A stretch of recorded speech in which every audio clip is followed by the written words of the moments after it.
All right, everyone ready? Going live.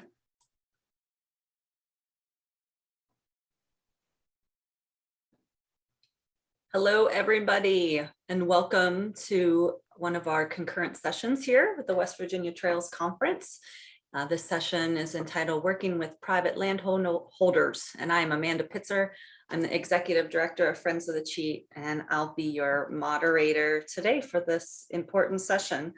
I do want to explain that you can ask questions. We are going to try and hold questions until the end.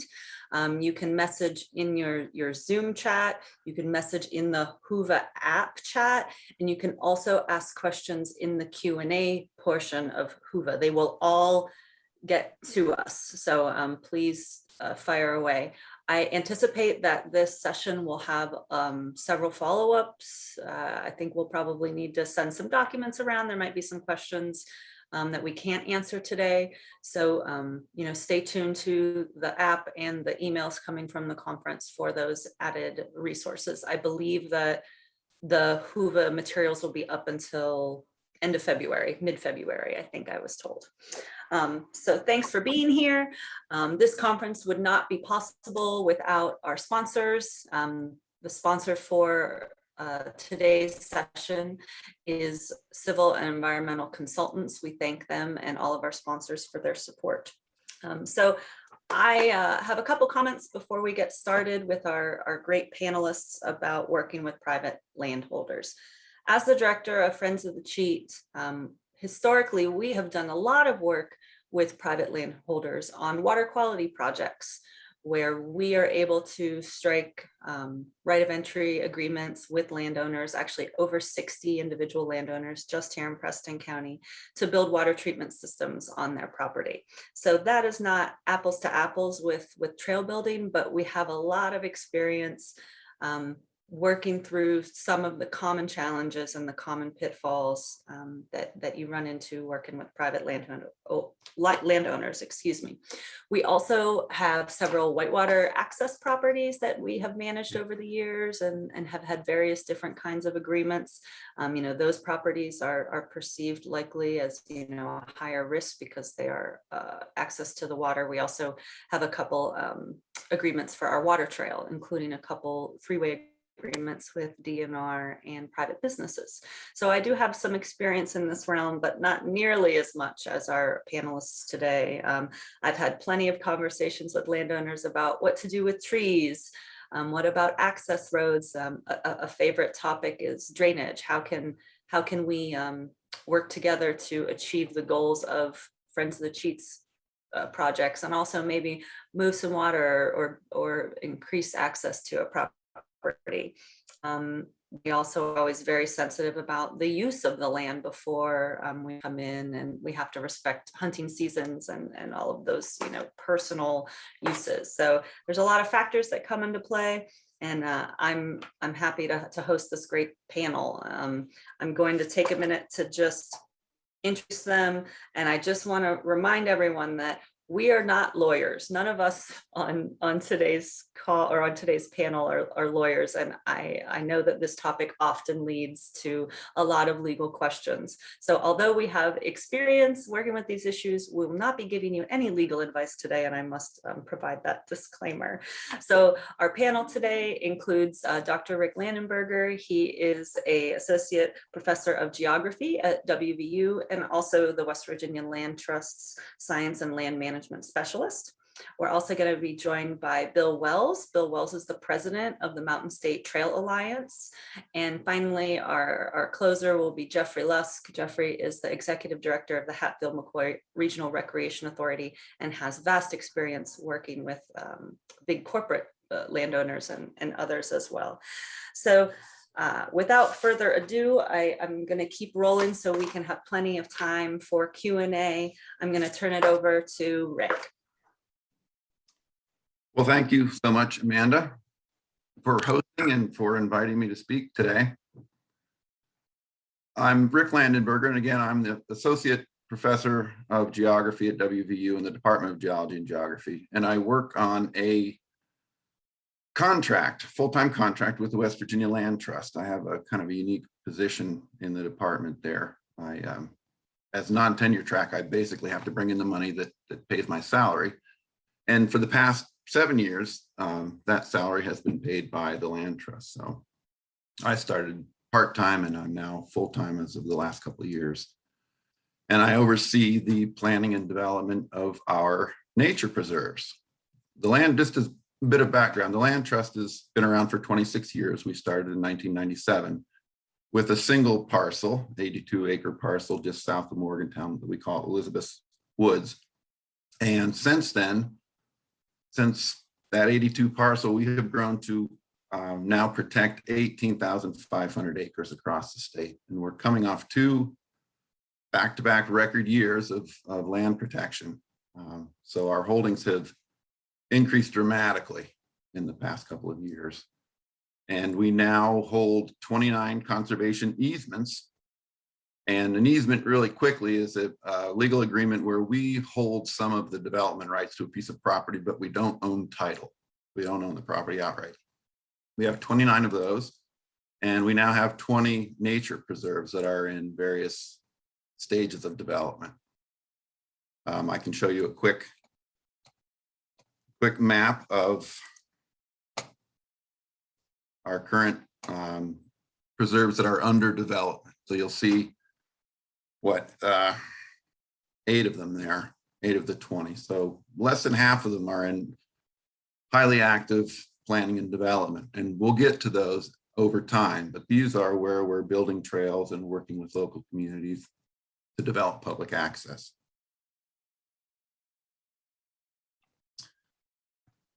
Okay, the land trust is one of a small fraction of nationally certified and accredited land trusts. It's quite a hoop to jump through, and we got our accreditation 5 years ago. We just passed our reaccreditation stage, and part of that accreditation requirement requires us to have management plans for our fee properties, those nature preserves that I mentioned, within 12 months. So I'm currently writing a number of management plans, and I've currently very recently finished a number of management plans. And those plans have a number of components that involve working with other private landowners and public landowners, if indeed there are opportunities to work with public landowners that, for instance, border our properties. So each management plan, as part of that development process, identifies an advisory committee. So we work with local people who know the land and probably have been on the land before we acquired it. And they've been in contact with me and other land trust staff and have expressed their interest in working with us to develop public access. So I would mention that the mission of the land trust is to protect specific conservation values of significance on these properties. And we look at it pretty holistically. Our properties are not only managed for public access, which is an important component of it, the trailheads and the trail systems, but also to protect other conservation values. So we look at the terrestrial ecosystem, if you will, as a opportunity to restore and to protect existing conservation values such as scenery, wildlife habitat, soil integrity, nutrient cycling, clean water, clean air, and all the other things that these natural environments of West Virginia provide.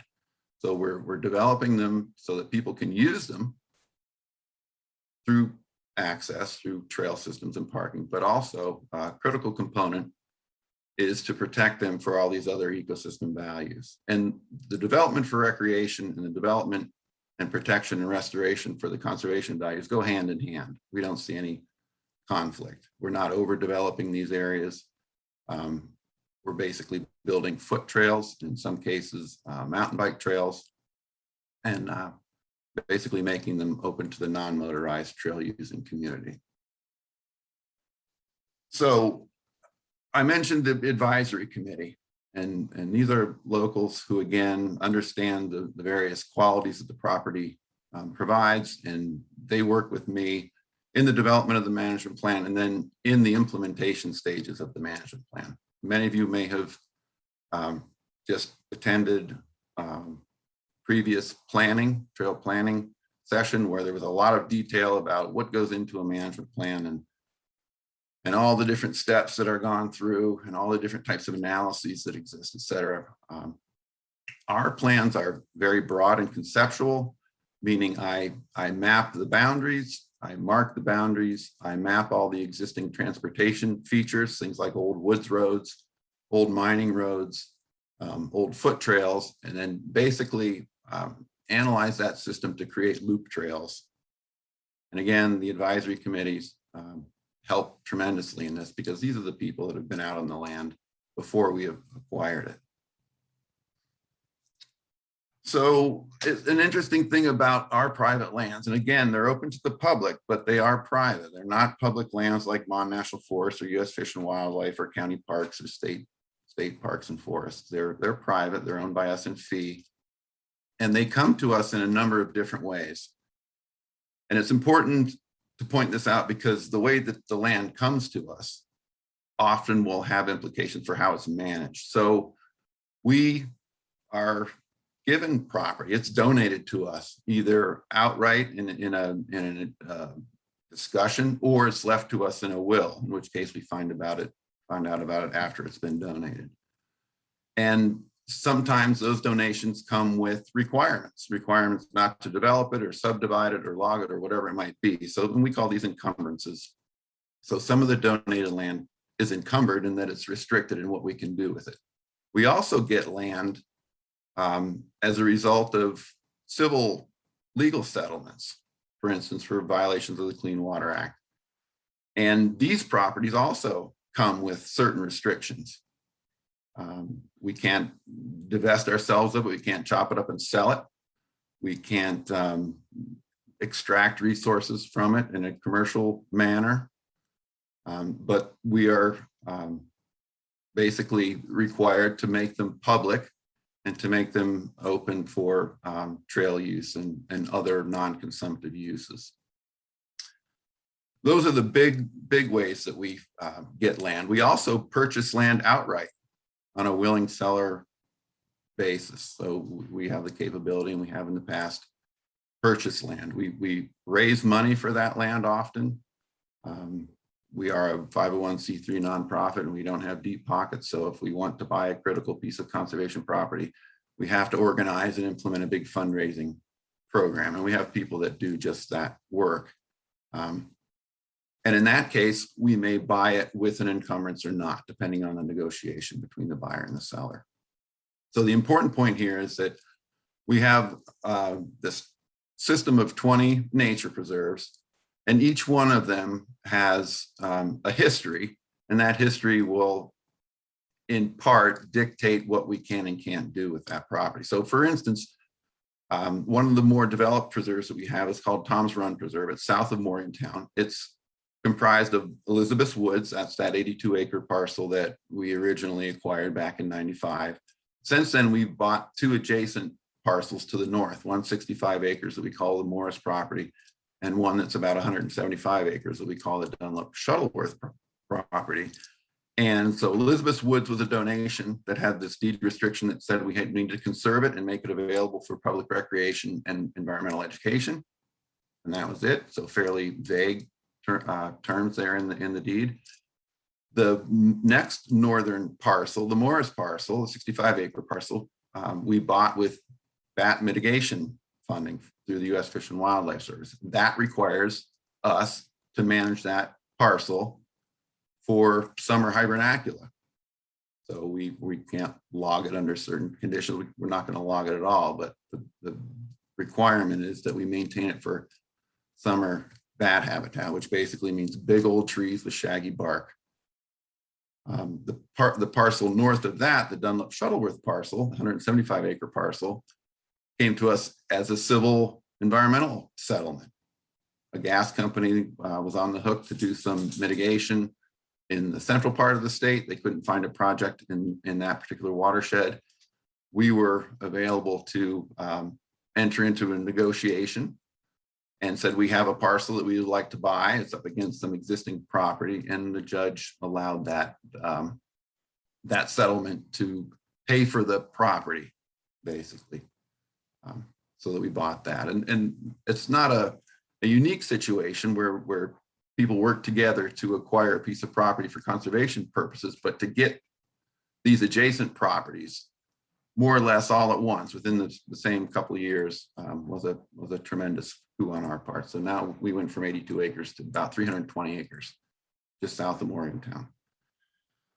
So that's how we get the property. Now, what happens if we have a trail system that would benefit from going across an adjacent private landowner, for instance? So we would enter into a right-of-way, a legal agreement that outlines the responsibilities of us as a private landowner and the adjacent private landowner, so that we could effectively put our trail system on that adjacent private land under the restrictions of the right-of-way agreement. And that would require us to map out the trail in detail, high-resolution GPS map of the trail, define the trail corridor, define the type of surface, define the various trail construction techniques, and to limit the type of use that's allowed on that trail. And of course, the use would be the same as the trail as it exists on our private property, but extending across that boundary and then back onto our private property. So we use these right-of-way agreements as a tool to help us to expand our trail system and to work with adjacent private landowners in a way that's mutually agreed upon. It's a kind of a willing landowner agreement that's legal. I'll mention liability, because liability obviously is a huge issue on private land in West Virginia. And most of us, I think, know that the vast majority of land in West Virginia is private. We're not California, we're not Nevada, we're not Wyoming or Utah or Montana, where there's a significant chunk of public land, most of it federal. We have U.S. Fish and Wildlife Service here in West Virginia. We've got the Mon National Forest. We've got some Park Service property, but probably 90% of West Virginia is private land. So a lot of our opportunities exist on private land. And those private landowners, like the West Virginia Land Trust and others, have a responsibility to legally cover themselves for liability reasons. So as an accredited land trust, we have the best insurance in the industry. This is an insurance company, Terra Firma, that works with land trusts and is knowledgeable about the liability concerns of land trusts, and basically exists to support land trusts in various aspects, including liability from being sued for whatever purposes. So we have this state-of-the-art, top-of-the-line insurance, and that covers us essentially to allow the public on our property. We don't charge for any trail use, and that charging brings in some other liability issues, but we don't charge. Our properties are free and open to the public for non-motorized use again. So we avoid that issue associated with charging. We do allow certain commercial activities like bike races on our properties. We have a bike race up on our property in Tucker County in the Yellow Creek Natural Area that predates us. And we work out the liability with the bike race developers and sponsors, and making sure that everybody's covered and everybody's not liable for any accidents that might occur as part of that race. So I would mention that we work with other partners, nonprofits, and in some cases, commercial interests to promote our mission. We work closely with Ella Belling on the Mon River Rail Trail because we have a property that's up against the rail trail. We work with Pocahontas County Parks. They manage one of our nature preserves to maintain the grassland and the trails, et cetera. And we work with other organizations like the city of Beckley and the town of Smithers, where we have these large pieces of property down in southern West Virginia. So I will end it at that and look forward to some questions afterwards. I think Jeffrey Lusk is next. Thanks. Thank you, Rick. Friends of the Cheat has been very Friends of the Cheat. fortunate to partner with the Land Trust as well. We have a great agreement to take care of the Jenkinsburg Recreation Area, which is the takeout for the Cheat Canyon. So you've been a great partner to us, and also just wanted to congratulate Land Trust on an amazing fundraising campaign the last week or so. Good on you. So yeah, our next speaker, we're going to transition here. Thank you, Rick. To Bill Wells. Bill is the president of the Mountain State Trail Alliance.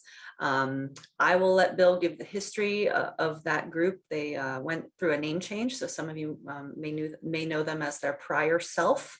And they're working to develop trails on private land. They've got some great partnerships that Bill can talk about. And also, uniquely, Bill can give us a perspective as a landowner. Bill is a private landholder who is interested in developing trails and has some trails on his property, and can give us some real life examples of win-wins where we've been able to kind of solve some problems by partnering. So Bill, thank you so much. I'm gonna step away and the floor is yours. Thank you, Amanda. So in addition to being president of the Mountain State Trail Alliance, I'm a mining engineer. I recently retired earlier this year from a coal company, and as part of my duties, I managed our company's land department.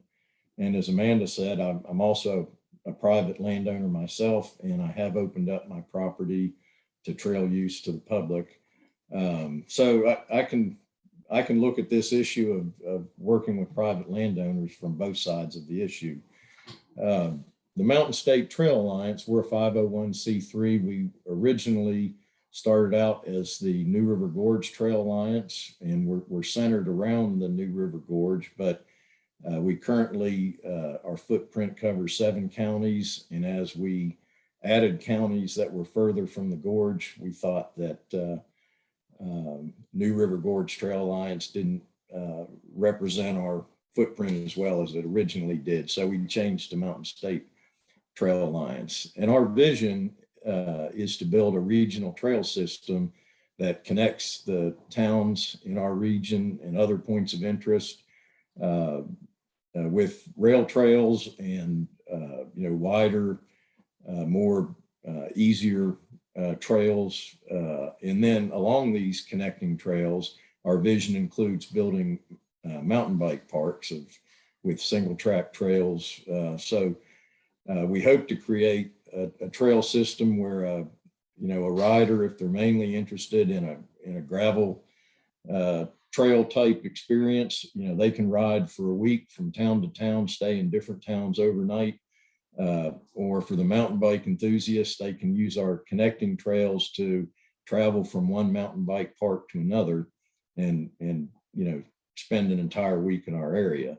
We feel that a larger, longer trail system can become a national attraction, and we hope to improve our economy through tourism.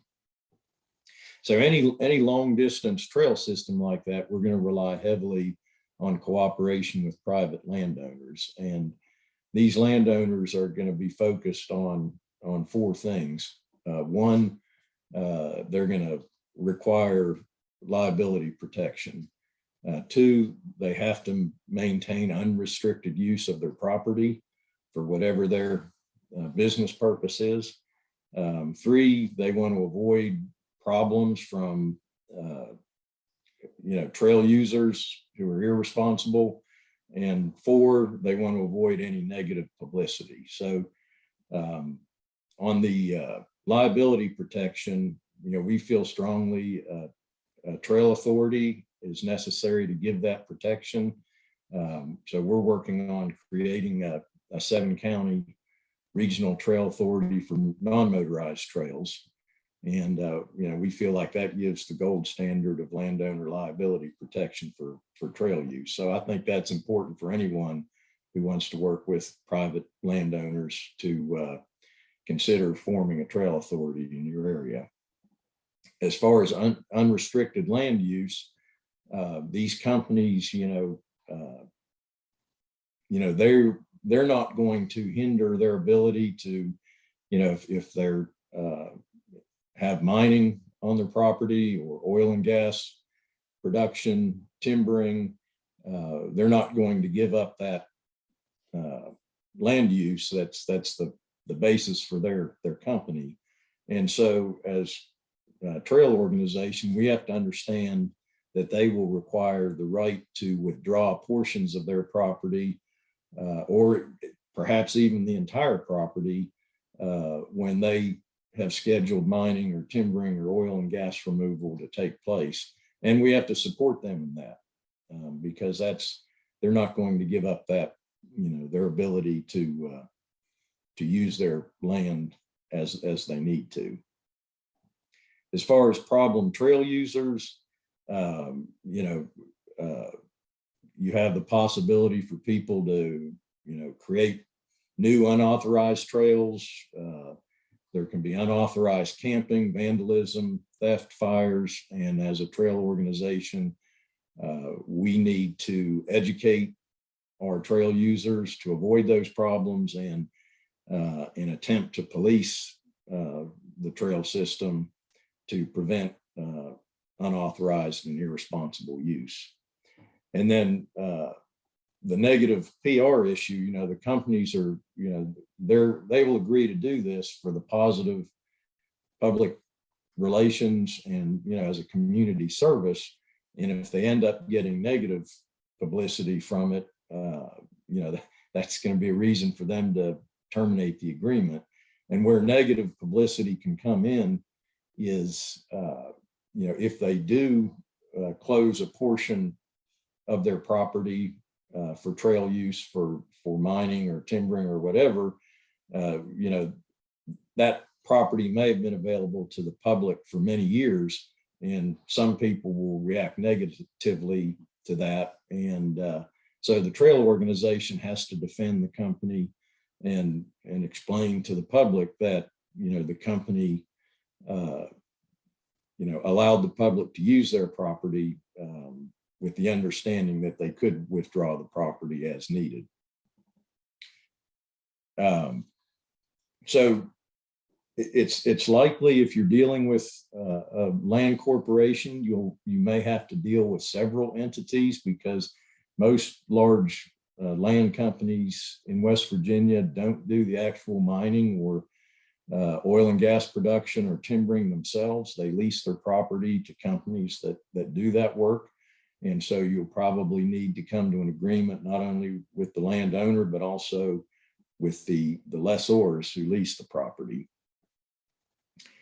And a good strategy to use,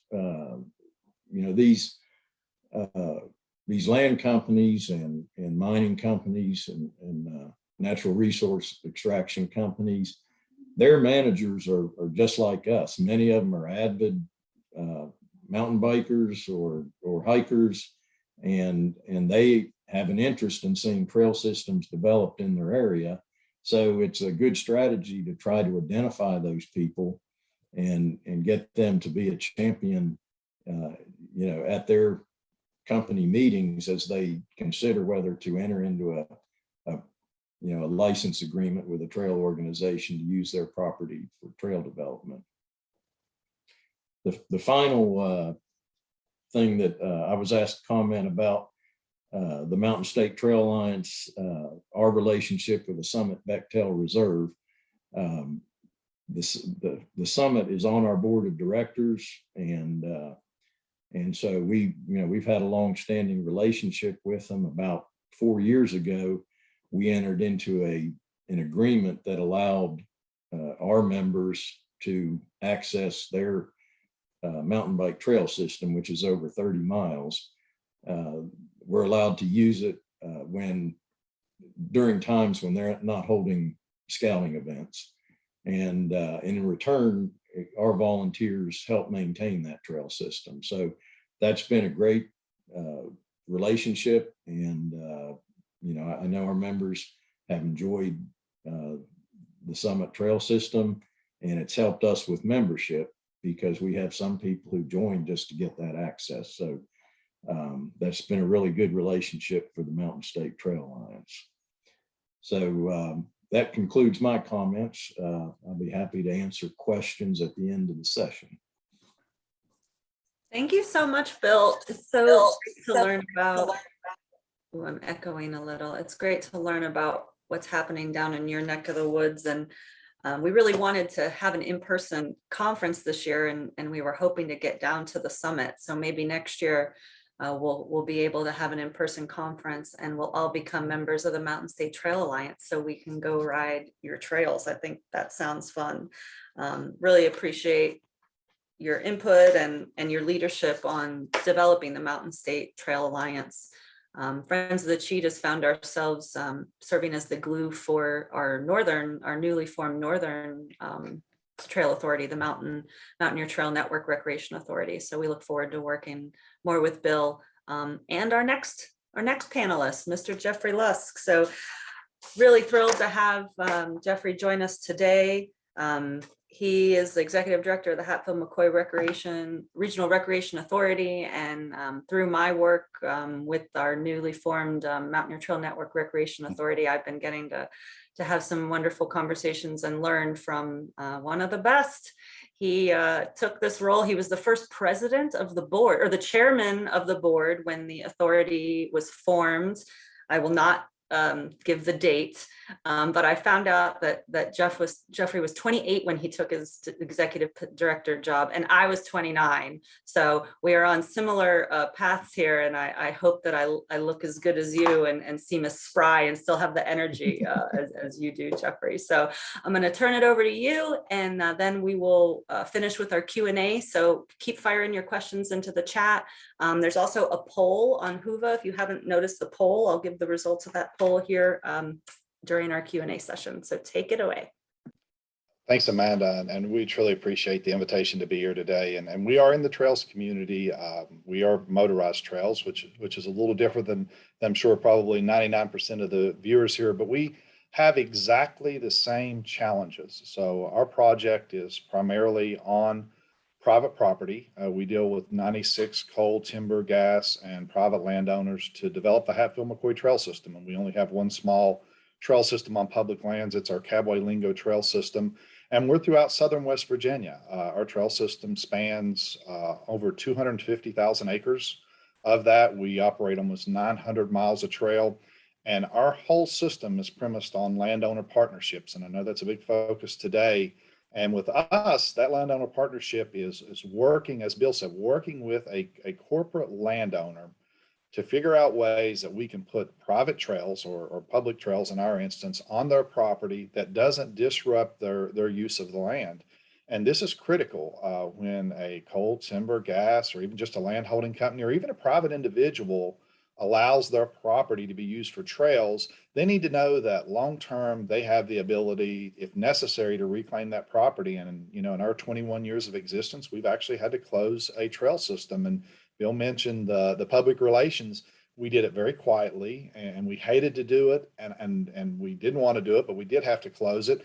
And luckily, we got that trail system back. And I can't believe that wasn't just a little bit, because we were so graceful in saying, thank you for letting us use this for a half a dozen years. But we understand that the ownership's changed, the needs are changed, and now we can no longer be on the property. The regional recreation authorities that are now around the state, I think those are going to be the conduit and the vehicle in which communities can have a trail system, many times on private property, but also on public lands, that can build and maintain those trails. And those regional recreation authorities will have the ability to access grant money, to take private contributions, to actually do the stewardship. And when we look at what's important, when someone lets you on your property, it's not so much that we're going to build the trail there, is who's going to come out and maintain this trail, and who's going to make sure that it's there and that it's safe for folks to be on.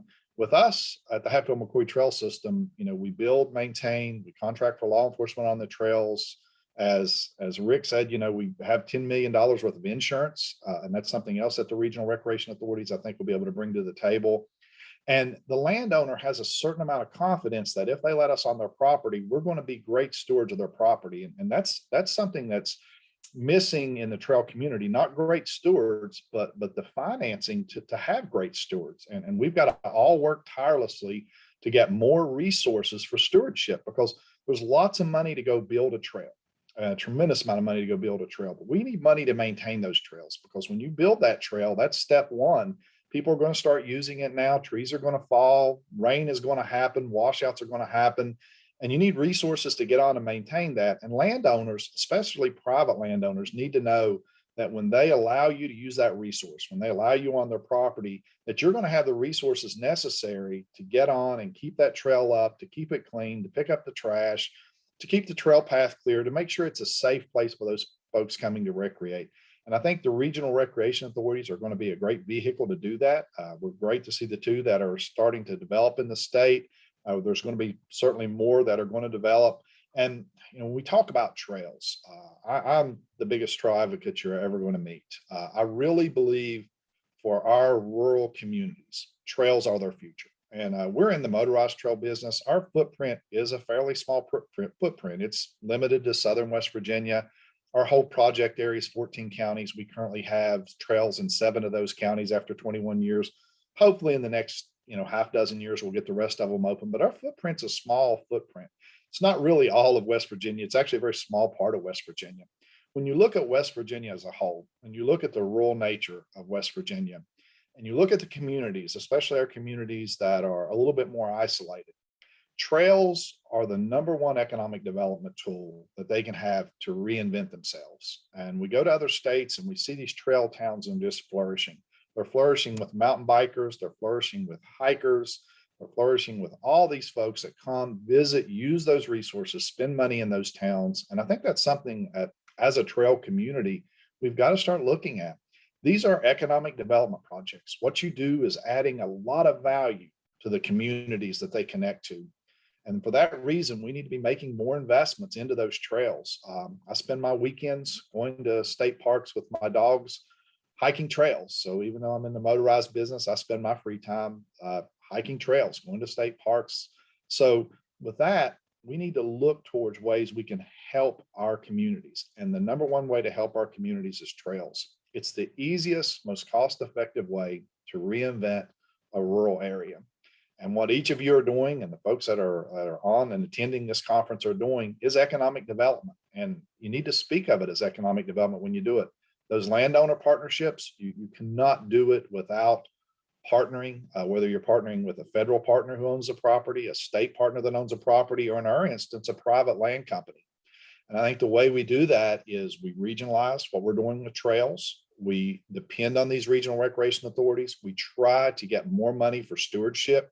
We try to push our elected officials to provide more money for stewardship, the ability to keep up these trails. That ability will lay confidence in folks in letting you on their property. And I think that's key. And Bill really spoke to that and hit it home. And sometimes we're going to move our trails, and sometimes we're going to have to close our trails. And it's a public relations nightmare, but it's even bigger nightmare if we do it in such a way that paints a poor picture on the folks that let us use the resource. So I think Bill really hit on that. And I can't stress that enough. When you're working with a private landowner, they need to know that at the end of the day, our trails are wonderful, but they might have needs that don't fit in line with us. And we have to be gracious about that fact. So as we go forward, we're here to help. We're a great resource when it comes to making introductions with land companies, talking about land companies we've worked with. We'd be glad to share our story with you. What you do is not that much different than what we do. You're out building a piece of infrastructure. You're maintaining a piece of infrastructure for economic development. I do think our trail community really needs to look at themselves as an economic development project. I don't think there's a bigger economic development project in the state than all the trails in West Virginia that bring literally hundreds of thousands of visitors here. And most of them are not here to visit us. Most of them are here to hike and to bike and to enjoy the outdoors. And that's true. And we can do it in every county in this state. But it is about partnerships. It is about working with private landowners, working with public landowners. It is absolutely about stewardship. You have to be able to keep up the product you're creating. You want it to be a great product for the people that are coming to visit. And we would be glad to work with you on that. Tell you how we've worked with our landowners. We do it through a license agreement. Your agreement might be a little different, but we certainly are willing to share all that. But I want to commend everyone in the trail community what we're doing is going to change West Virginia. And COVID caused folks to find the outdoors. It caused a lot of folks to find West Virginia. And those folks are here and we want to keep them. And I think the way we keep them is developing comprehensive trail networks throughout West Virginia for folks that want to enjoy the outdoors, whether it be hiking or biking or just a family vacation where they want to get out and take a short walk through the woods. We can develop an infrastructure second to none in the Eastern U.S. So with that, I'll turn it back over, but we're here to work. We have great landowner partnerships. I think that we can help anyone. We'd be glad to share our agreements. We'd be glad to share our list of landowners with you. But Amanda, I can't say enough about the folks that are with us today and how what they're doing is truly, when you put them all together, it's by far the biggest economic development project in the state.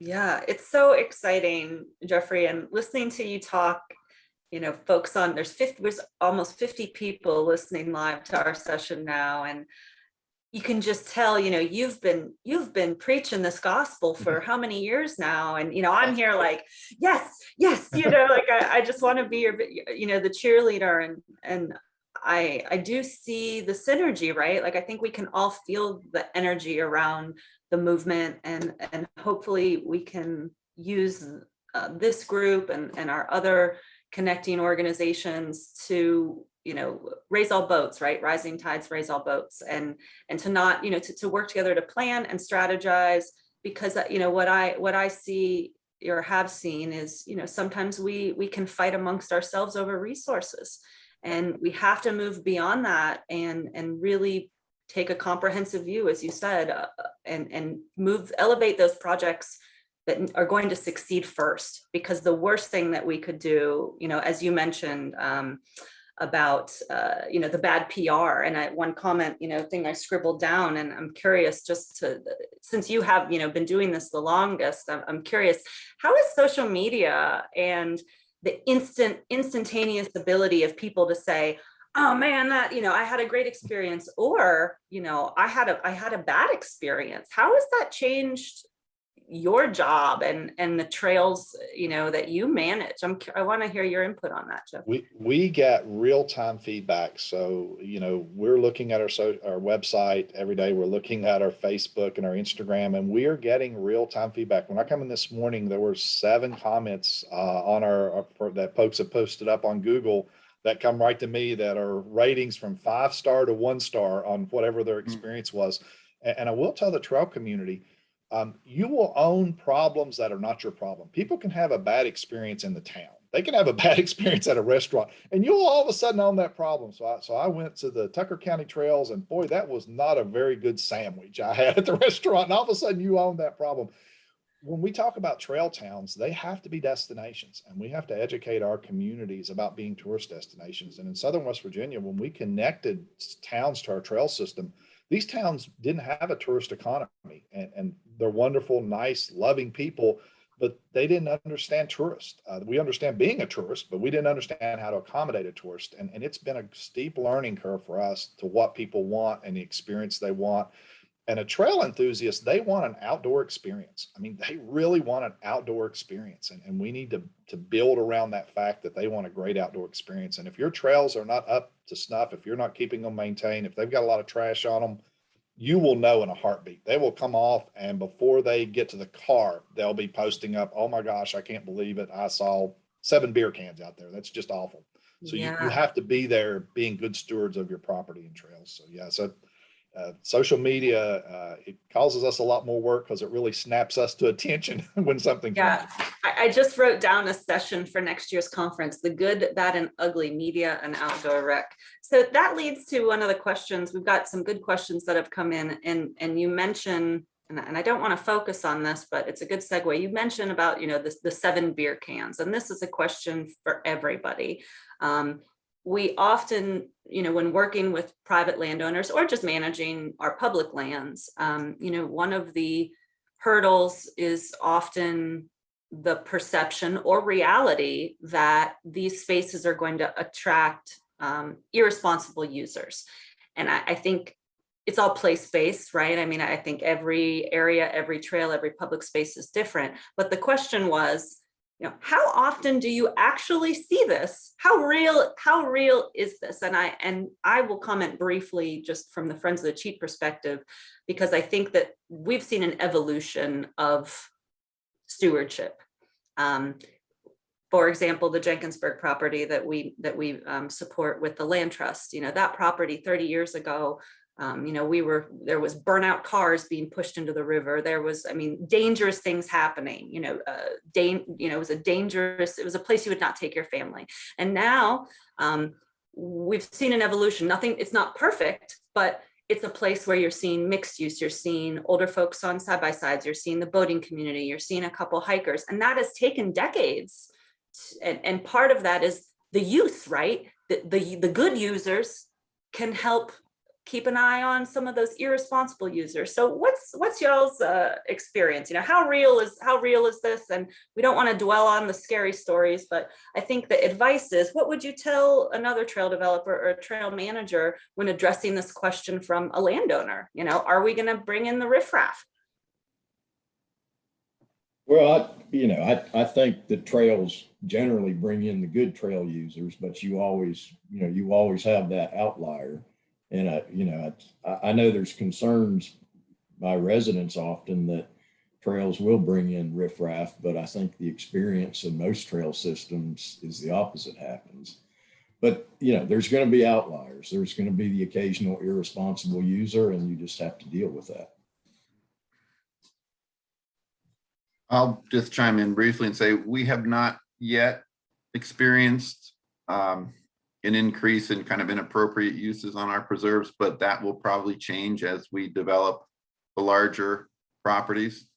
But Bill, your point, and Jeffrey, you made it as well, the people that are causing the problems are probably not there for the same reasons that the rest of us are there for. They're kind of this, I don't know what you'd want to call them, by definition, if they're on a trail, they're a trail user, but they're really not the trail user that we're managing for. They're, I don't know, extraneous, whatever. And the types of issues that arise from that vis-a-vis private landowners, particularly adjacent landowners, it can be significant when developing a trailhead for a rail trail or a water trail or an ATV trail or something. So that's something that we need to think about, and again, work with those private landowners to reduce it to the absolute minimum that we can.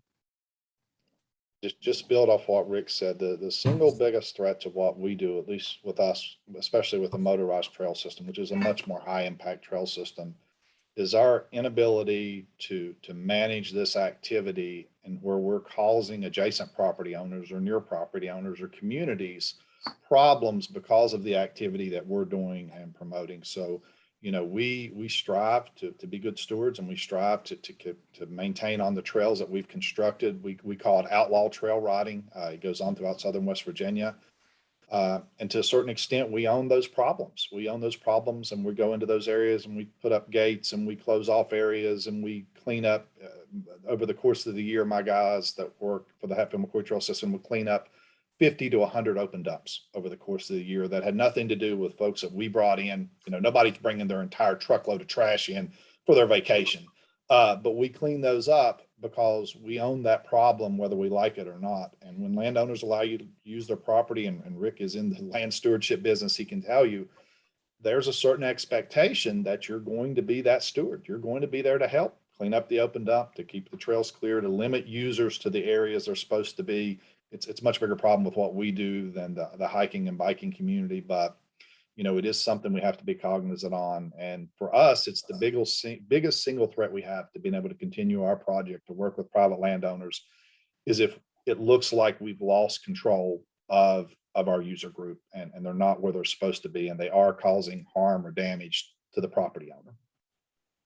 And as working for a coal company and dealing with land issues, we often had these irresponsible people on the property anyways, even though we didn't have a trail system.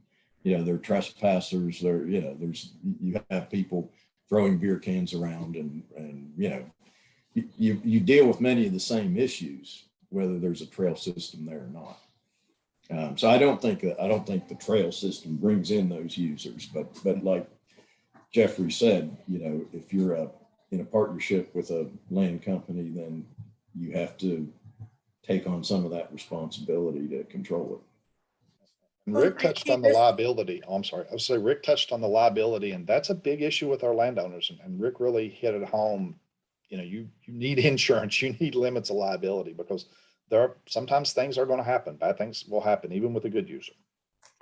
Yeah, well, great segue to our next topic, which, you know, this is all really kind of comes back down to liability. We had a poll on the Hoover, and I asked, what's the biggest barrier to developing trails on private land? And as you know, we will not be surprised that a third or almost half of the answers kind of fed back to the concerns of liability, whether that's someone being injured because of their own behavior, which often is a result of maybe alcohol use or something else that we can't control. But then there is, a certain duty of care, right? And that's a legal term. I'm getting a little risky here with my lawyer speak, but there is a duty of care for us land managers that we must be serious about. So yeah, I'll read off some of these other answers. So liability, big one. And then another kind of group of answers, which is just getting everyone aligned. Maybe we don't understand the benefits or fear of negative impacts. So kind of just that education piece or the cultural piece that maybe they don't understand what this could do. So that cooperation piece. And then of course, someone has included, problematic users, fear of problematic users. And another one, and this is one thing that I think we kind of circle back to, is the landowners want some type of more direct benefit, whether that's compensation, but no liability, which gets hairy, right? That's where we can get hung up on liability if that company or that individual or corporation is getting compensated. But then I think some of the other components is interesting to me is, not only could it be financial, but maybe a tax benefit. The other idea, I wrote it down here, tax benefit or other type of relief. And from the Friends of the Cheat work, we've often scratched our heads on this issue when it comes to our treatment project sites. So we can build a treatment project on a parcel of land that maybe takes up, 8 or 10 acres. And that land, from the perspective of the landowner, is now no longer usable to them, but it doesn't really qualify for a great conservation easement, like, that we could work out with maybe someone like the land trust. So that property owner is still paying the full tax on that land, even though they've put this land into, public use. It's for the good of the community, for the good of the watershed. But because Friends of the Cheat doesn't become the owner, we don't own that asset. It's not held in the nonprofit use. So that's specific to water quality, but I think it's kind of what we're getting at. Are there other benefits? And this kind of gets into a policy or question, and something that maybe West Virginia Trail could work on. I mean, do you gentlemen see the opportunity for, tax benefits, property improvements? We often get pushback where it's like, well, you're going to come in and you're going to spend all this money. Can I get some nice trees, or can you fix up my driveway? And a lot of the federal funders, that's not an option. You can't do that extra icing on the cake, even if it's small. So what are your thoughts on that? I think this is a topic that the organization will carry forward, West Virginia Trail. So I'm curious what y'all think. Well, I would say, from a corporate perspective, contrary to what the perception often is that corporations want to be a positive asset to the communities where they operate. And I think that's, in many cases, that's enough, that they are, having a positive effect on their communities. And they're going to want some good PR out of it. So, there should be some signage, that recognizes them for allowing the use of their land. But I think, companies spend a lot of effort trying to figure out, how to be a positive asset to their communities. I would add, and it's kind of tangential to the question, but Amanda, you articulated those issues really well, I thought, and it's a complex set of issues, and we're not lawyers, so here we are treading on thin ice. But the first thing that the land trust does when we acquire a piece of property is to seek tax exemption. And my understanding is that it's the county assessor level decision. There's no statewide blanket legislation that says, you know, if you're a 501c3 with a public benefit, you're tax exempt. So we've had very good luck so far, knock on wood, with the local or the county level tax assessors.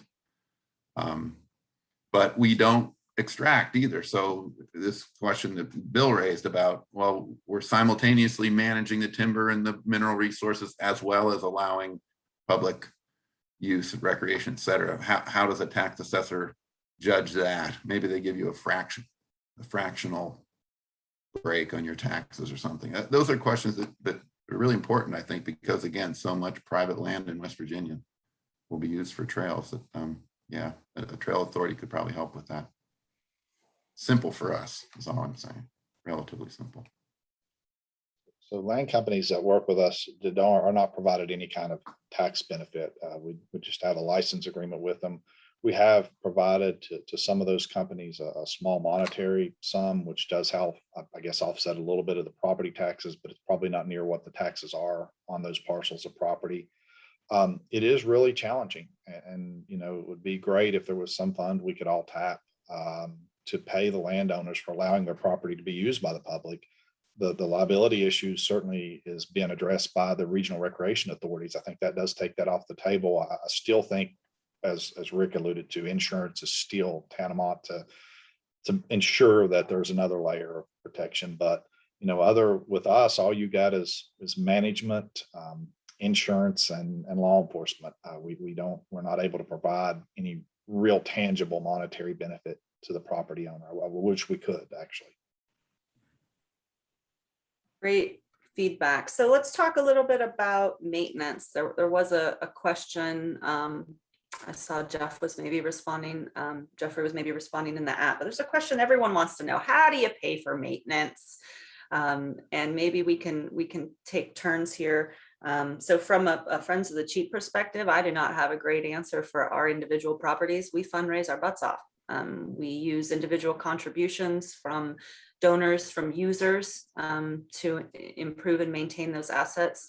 But as our footprint expands and we implement and partner on additional trails, additional accesses, we're stretching ourselves thin, and we're looking towards our regional recreation authorities to kind of work towards solving some of these larger maintenance issues. So right now, Jeff, let's start with you. I think you've got more of an easy answer. Let's start with you. How are you paying for trail maintenance? And and the follow-up question also, it's two-part. How do you pay for it? And have you seen businesses pop up, maybe small businesses in your area? I know you have staff, but maybe there's some contractors or small businesses that are doing this work too.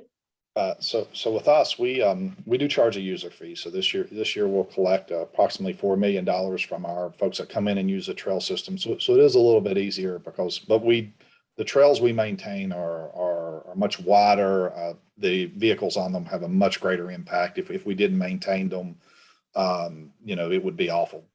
You know, what would happen if we didn't maintain them. So, but for trail maintenance, you know, that is such a challenge. And I said it in my presentation, you know, we have to find more resources for stewardship, whether it's public sector resources or foundations or some set aside or something, because it's expected. It's expected by the landowners. It's expected by the folks that are using our trails.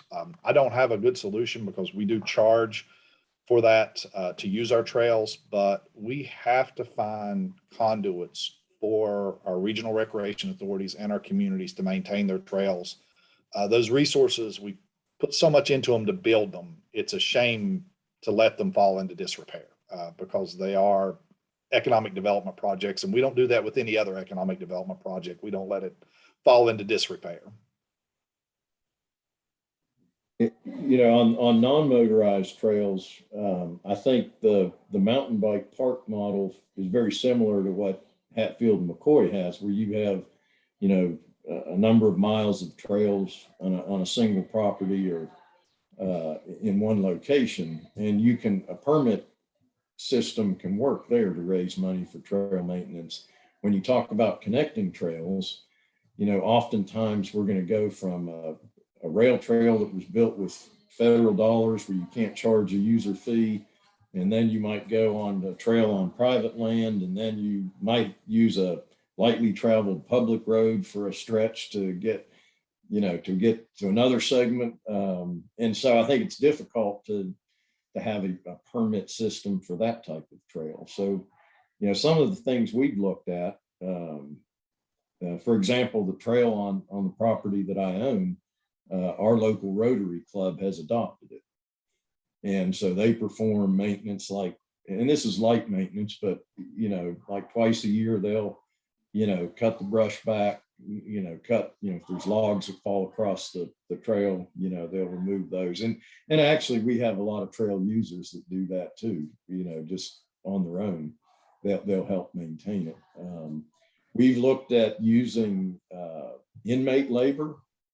There is a cost for that, but you have to provide lunch and there might be some other costs, but that's, you know, quite a bit less than, you know, paid private labor or whatever. And then I think volunteers can play a role, but I don't think you can rely entirely on volunteers. Yes, volunteers do have their limits, particularly when it comes to any heavy lifting, right? Machine operation.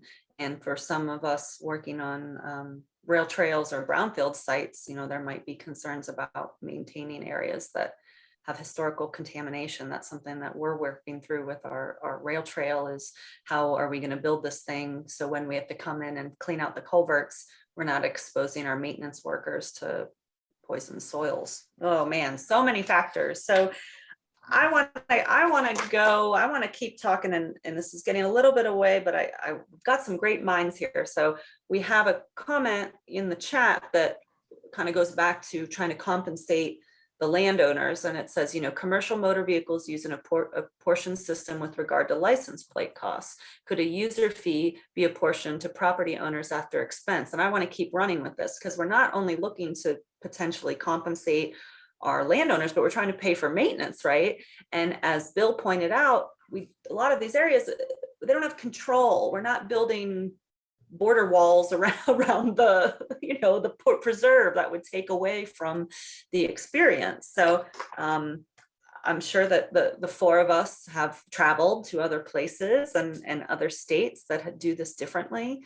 And I'm curious if you know, the minds here have any thoughts on a statewide user fee. I mean, me as a trail user and a user of public lands, I would be happy to pay an extra $10 or $20 when I renew my license or license plate that would go to a fund that would support some of these efforts. What do you guys think? I mean, let's really push the envelope here. I think we all keep coming back to this question of, I mean, I just have dollar signs all over my paper. How are we going to maintain these assets? We don't send volunteers out to trim the trees or, you know, repair the berms. We need real resources.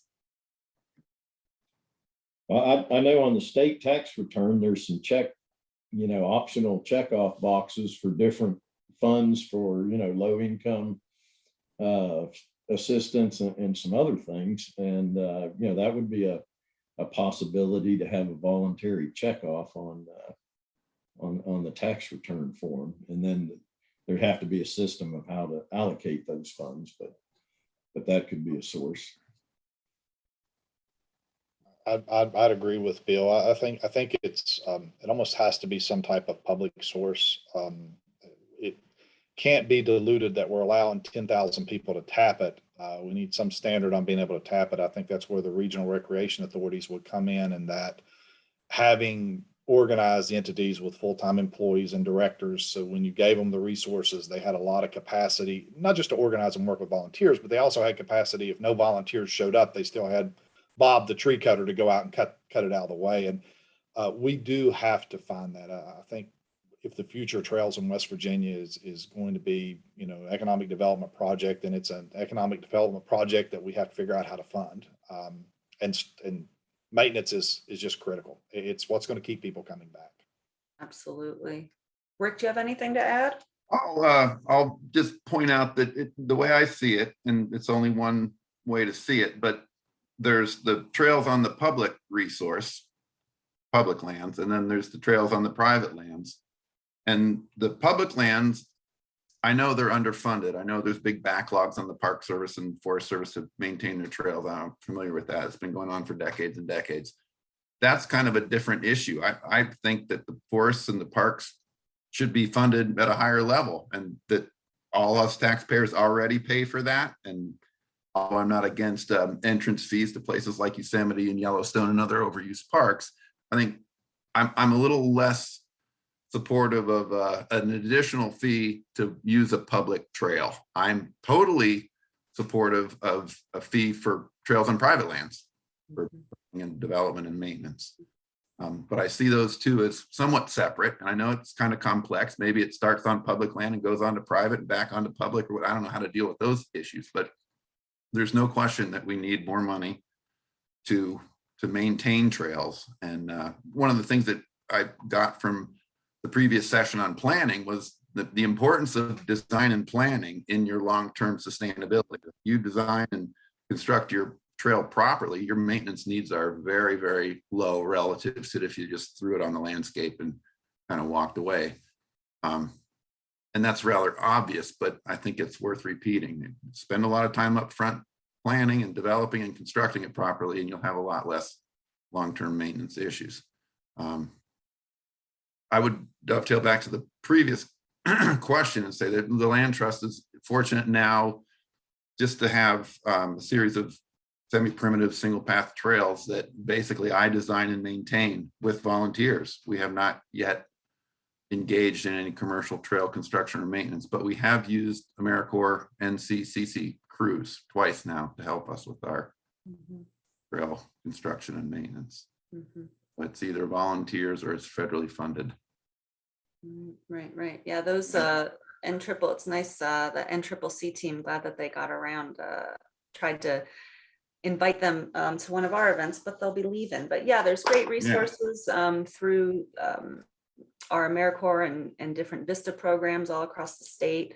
I know we had some folks participating from the Appalachian Forest National Heritage Area and other folks that placed those people. Friends of the Cheat had 10 years of vistas, and we did move on from that arrangement because we found the need was really for what we needed was full-time paid staff, and we needed to move in that direction.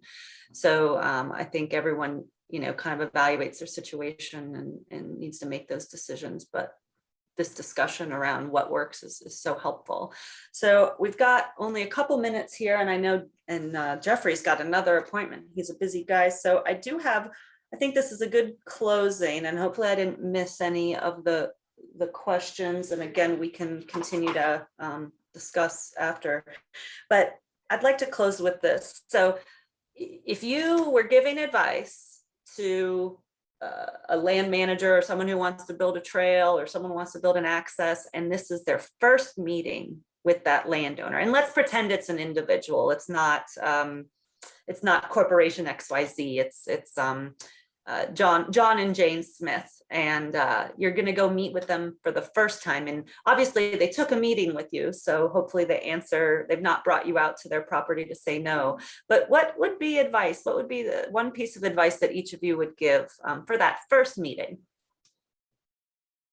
With me, I think that would be, that we are going to be flexible, and that we're not going to take away your ability to enjoy and use the property for what you purchased it for, or hold it for, or take away from your rights. And I'm just going to add one little bit to that. Rick hit on something that you really need to communicate in that first meeting.